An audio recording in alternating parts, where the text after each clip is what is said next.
bolo to vlastne po dlhej dobe, čo som skoroval a určite potešil a hlavne dôležité, že sme vyhrali a to je asi najdôležitejšie. My sme vstúpili veľmi zodpovedne do utkania a za stavu 3-0, ako keby sme sa trošku uspokojili a prestali sme hrať a oni to trošku využili s tou presilovkou a hneď sme dostali na začiatku tretej gól a potom sme sa trošku upokojili a hrali sme tú svoju hru a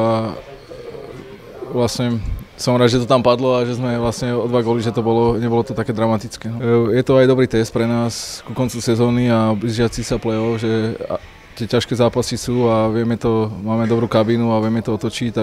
a sústrediť sa na to, takže máme veľmi dobrých golmanov obidvoch a ktorí chytajú super a tá kabína šlape, všetky 4 liney sa doplňame, takže budem tak ďalej, aby to pokračovalo. To dôležité ešte len príde potom, ale samozrejme chceme byť stále pokorní a držať si to tempo, čo máme nastavené a každý bodík je dobrý a ideme od zápasu k zápasu a aby sme hlavne nič nepodcenili, aby sa nám to potom nevrátilo naspäť a teraz nás čaká veľmi ťažký Super Sparta, takže bude to zase dobrý test pre nás.